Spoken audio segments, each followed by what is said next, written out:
கர்த்தருக்கு ஸ்தோத்திரம். இந்த நாள் தியானத்துக்கு ஆண்டவர் தந்த வசனம் சங்கீதங்கள் புஸ்தகம் 28ஆம் சங்கீதம் முதல் வசனம். 28ஆம் சங்கீதம் முதல் வசனம். என் கண்மலையாகிய கர்த்தாவே, உம்மை நோக்கி கூப்பிடுகிறேன். நீர் கேளாதவர் போல் மௌனமாயிராதேயும். நீ மௌனமாயிருந்தால் நான் குழியில் இறங்குகிறவர்களுக்கு ஒப்பாவேன். என் கண்மலையாகிய கர்த்தாவே, உம்மை நோக்கி கூப்பிடுகிறேன். நீ மௌனமாயிராதேயும். மௌனமாயிருந்தால் நான் குழியில் இறங்குகிறவர்களுக்கு ஒப்பாவேன். கர்த்தருடைய பரிசுத்த நாமம் துதிக்கப்படுவதாக. கர்த்தர் நல்லவர், அவர் கிருபை என்றும் உள்ளது. இந்த நாள் தியானத்துக்கு ஆண்டவர் தந்த இந்த நல்ல வசனத்துக்காக ஆண்டவரை துதிக்கிறேன், சொல்லிருக்கிறேன். இங்கே இந்த சங்கீதக்காரன் சொல்லுகிறார், என் கண்மலையாகிய கர்த்தாவே, உம்மை நோக்கி கூப்பிடுகிறேன். உம்மை நோக்கி கூப்பிடுகிறேன். நீர் கேளாதவர் போல் மௌனமாயிராதையும். நீ மௌனமாயிருந்தால் நான் குழியில் இறங்குவர்களுக்கு ஒப்பாவேன். கர்த்தர் நல்லவர், அவர் கிருபை என்றும் உள்ளது. கர்த்தருடைய பரிசுத்த நாமம் துதிக்கப்படுவதாக. இங்கே இந்த சங்கீதக்காரன் சொல்லுகிறார், என் கண்மலையாக கர்த்தாவே, உம்மை நோக்கி கூப்பிடுகிறேன் என்று சொல்லி அடுத்தபடியாக சொல்லுகிறார், நான் கூப்பிடும்போது நீ கேளாதவர் போல் உம்மை நோக்கி கூப்பிடுகையில் நீ கேளாதவர் போல் மௌனமாயிராதேயும். மௌனமாயிருந்தால் நான் குழியில் இறங்குறவர்களுக்கு ஒப்பாவேன். அப்போ இந்த வசனத்தில் 3 விதமான காரியங்களை சொல்லுகிறார். முதல் வசனத்தில் முதலாவதாக கூப்பிடுகிறார், ரெண்டாவதாக கூப்பிடு வரும்போது நீ மௌனமாயிராதேயும் என்று சொல்லுகிறார். மூன்றாவதாக சொல்லுகிறார், மௌனமாயிருந்தால் நான் குழியில் இறங்குறவர்களுக்கு ஒப்பாவேன் என்று சொல்லி. கர்த்தருக்கு ஸ்தோத்திரம். இந்த நாட்கள் கூட தேவன் நம்முடைய ஜெபங்களுக்கெல்லாம் பதில் தந்து விட்டாரா, தந்து கொண்டிருக்கிறாரா? நாம் வேண்டுகிற வேண்டுதல்கள், விண்ணப்பங்கள் எல்லாவற்றிற்கும் அவர் சமூகத்திலிருந்து பதில் கிடைக்கிறதா என்பதையெல்லாம் இந்த நாட்கள் கூட நாம் ஆராய்ந்து பார்க்க வேண்டும்.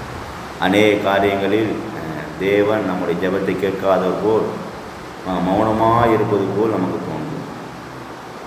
நானும் கூட இந்த காரியத்துக்காக எவ்வளவோ ஜெபித்து விட்டேன். ஆனாலும் எந்த ஒரு பதிலும் கிடைக்கவில்லை, எந்த ஒரு பாதையும் எனக்கு திறக்கப்படவில்லை. இதில் ஒரு நிசப்தமாக அமைதியாக இதில் எந்த ஒரு வழியும் திறக்கப்படாமல் காணப்படுகிறது. தேவன் கூட இதில் கிரியை செய்யவில்லை என்று சொல்லி நாம் கூட அநேக காரியங்கள் குறித்து நம்முடைய ஜெபங்களுக்கெல்லாம் பதில் கிடைக்காத போது நாம் கூட இப்படியாக சொல்லுவது வழக்கம். கர்த்தருக்கு ஸ்தோத்திரம். வேதத்தில் கூட அநேகருடைய ஜெபங்களுக்கு பதில் தராமல் அநேக சமயங்களில் தேவன் மௌனமாக இருந்தார். அநேகருக்கு வாக்குத்தத்தங்களை கொடுத்திருப்பார். ஆனால் அந்த வாக்குத்தத்தங்களை பெற்றுக்கொள்வதில் தாமதம் உண்டாகும். தேவன் மௌனமாக இருப்பது போல் தோன்றும், ஆனால் தேவன் நடத்தி கொண்டே இருப்பார். அநேக சமயங்கள் இந்த மௌனத்தை குறித்து, மௌனமாக இருப்பதை குறித்து நாம் கூட பாரப்படுவோம். பலவிதமாக நாம் சந்தேகப்படுவோம், அவிசுவாசப்படுவோம். தேவன் மேல் உள்ள விசுவாசத்தை எல்லாம் மாறும்படியாக நம்முடத்தில் கூட பலவிதமான சந்தேகங்கள் உண்டாகும்.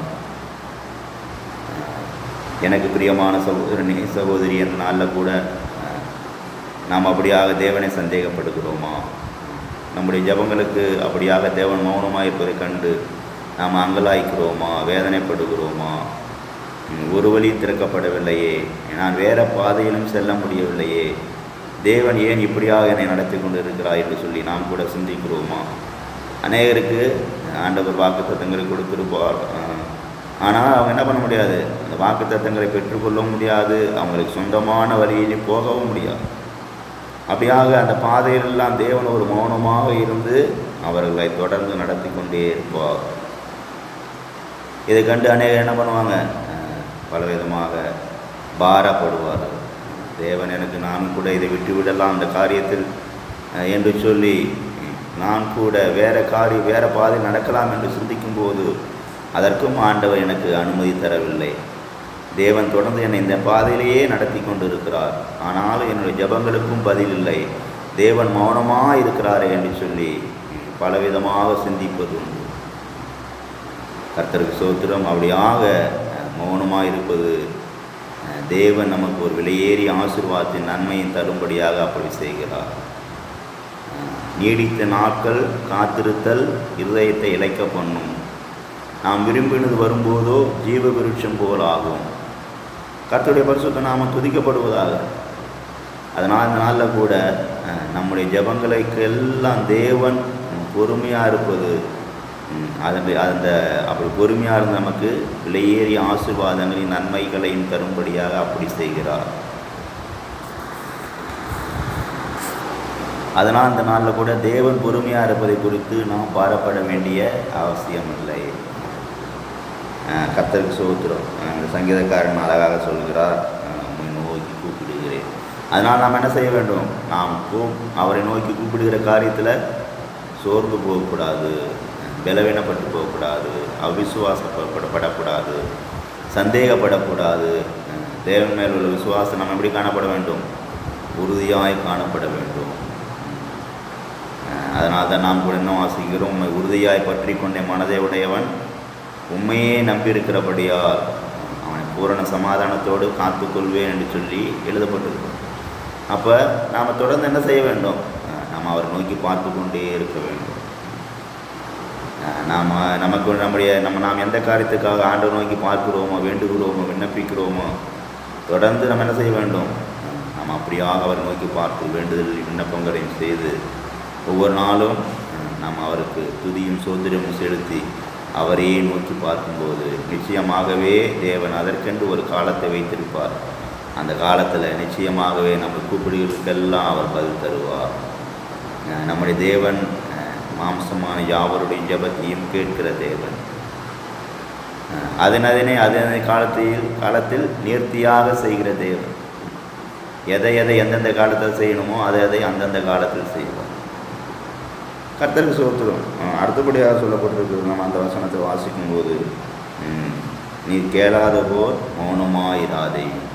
ஆனால் சங்கீதக்காரனுக்கே பாருங்கள், ஆண்டவரே நீ கேளாத போல் மௌனமாயிராதே என்று சொல்லி பாரத்தோடு ஜெபிக்கிறோம். சங்கீதக்காரனை ஆண்டு எத்தனையோ பாதையில் நடத்திருந்த போது இந்த தாவீதை எத்தனையோ ஜெபங்களுக்கு பதில் தந்து அவர் வழி நடத்திருந்த போதிலும், அவரிடத்தில் அதிகமாக அன்பு கூற ஒரு மனுஷனாக இருந்த போதிலும், அவருடைய ஜெபங்களுக்கு என்ன உண்டாயிருக்கிறது? தேவன் ஜெபத்தை கேளாதவர் போல் காணப்பட்டிருக்கிறார். அதனால தான் அந்த சங்கீதக்காரன் இப்படியாக எழுத முடிந்தது.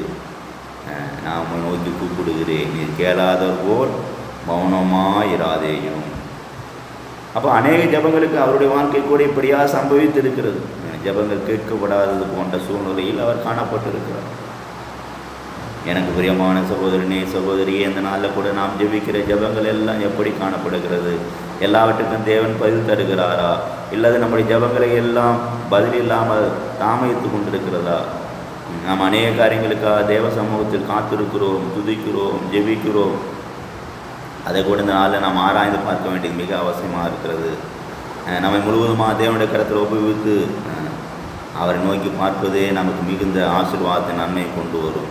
அதனால் தேவன் நம்முடைய ஜெபங்களுக்கெல்லாம் பதில் தராதவர் போல் மௌனமாக இருக்கும்போது நாம் சோர்ந்து போகாமல் நாம் அவரையே நோக்கி பார்க்க வேண்டும் என்று ஆண்டவர் இந்த கடைசி நாட்கள் கூட நம்மிடத்தை எதிர்பார்க்கிறார். நிச்சயமாகவே நம்முடைய ஜெபங்களுக்கு பதில் தராமல் தாமதமாகும் போது நாம் அவரை நோக்கி பார்க்கும்போது அது நமக்கு விலையேறிய ஆசீர்வாதங்களை, நன்மைகளை கொண்டு வரும். அநேகர் எல்லா காரியங்களும் ஆண்டுக்கு முன்பாக சரியாக காணப்பட்டிருப்பார்கள். ஆனால் பயங்கரமான சோதனை பாதையில் கடந்து போவார்கள். அப்பொழுது ஏன் எனக்கு இப்படி சம்பவித்தது என்று சொல்லி அநேகர் பாரப்படுவார்கள். வேதம் சொல்கிறது, கர்த்தருடைய பிள்ளைகளுக்கு சகலமும் நன்மைக்கு ஏதுவாய் நடக்கிறது.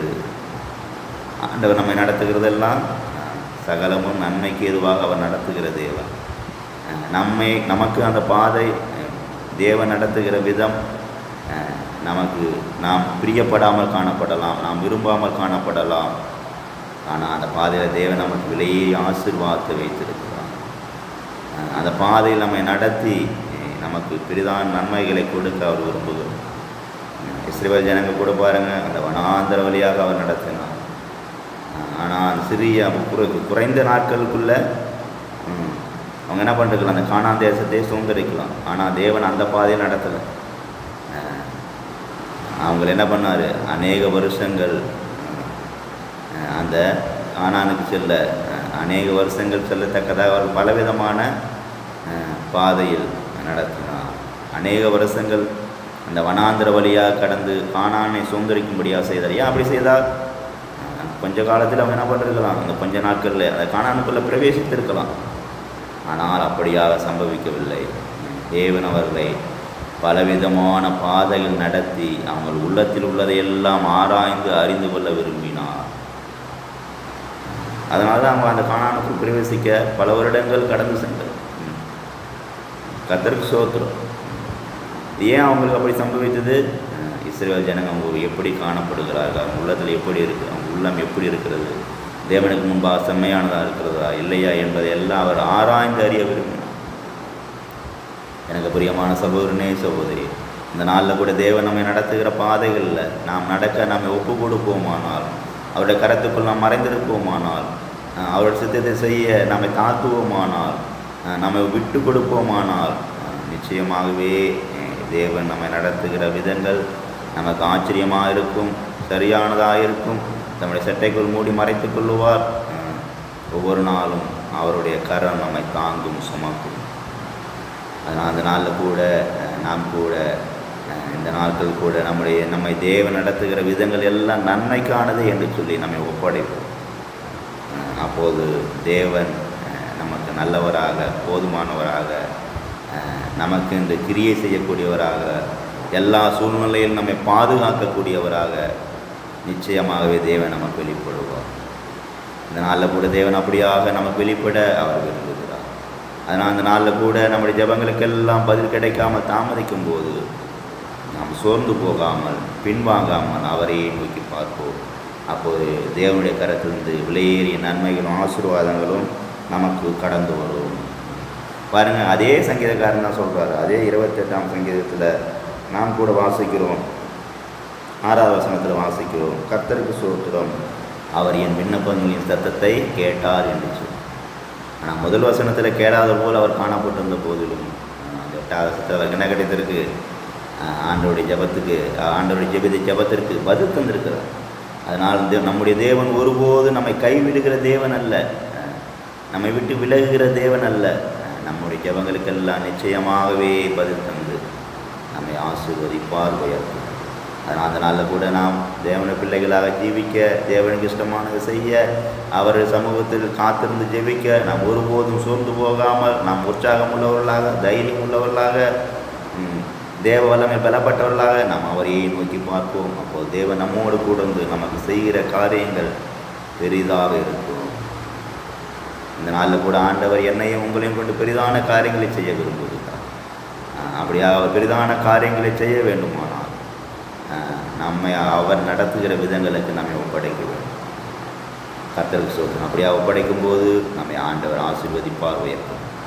கர்த்ததாமே இந்த வசனங்களாக அந்த நாளில் கூட நம்ம ஒருவர் ஆசீர்வதிப்பாராக. ஜெபிக்கலாம். கிருபையும் சிநேகங்கள் இந்த நல்ல தெய்வமே நன்றி செலுத்துவோம். இந்த நாளில் கூட நீர் எங்களோடு பேசி நல்ல வார்த்தைகளுக்கு ஆசீர்வதித்தோம். ஆண்டவரே, இந்த சங்கீதக்காரன் சொன்ன வார்த்தை போல் நாங்கள் உண்மை நோக்கி விட்டு கொடுக்குற போது நீ கேளாத போல் மௌனமாயிராமல் எங்களுடைய ஜபங்களுக்கெல்லாம் பதில் கொடுக்கும்படியாக உங்களுடைய பிள்ளைகளுடைய எல்லா ஜபங்களுக்கும், ஆண்டவருடைய வேண்டுதலுக்கும், விண்ணப்பங்களுக்கும் அற்புதங்களையும் அடையாளங்களையும் செய்யும்படியாக ஜெபிக்கிறோம். இந்த வார்த்தை கேட்குற ஒவ்வொரு பிள்ளைகளையும் ஆசீர்வதிங்க. அவர்கள் எல்லாம் கர்த்தருக்கு ஸ்தோத்திரம், அவர் என் விண்ணப்பங்களின் சத்தத்தை கேட்டார் என்று சொல்லத்தக்கதாக நம்முடைய பிள்ளைகளுக்கு ஆண்டவர் தாமே அற்புதம் செய்யும்படியாக, ஆண்டவரே அவர்கள் எதிர்பார்க்க நல்லது ஒரு முடிவை கட்டளையிடும்படியாக, ஆண்டவரே ஜபத்துக்கு எல்லாம் பதில் கொடுக்குற தேவனாக வெளிப்படும்படியாக ஜெபிக்கிறோம். இந்த வார்த்தையை கேட்குற ஒவ்வொரு பிள்ளைகளும் ஆசீர்வதி நன்மையாக நிரப்புங்க. கனமாய் செலுத்துவோம். இயேசு நாமத்துக்கு தாவே ஆமென்.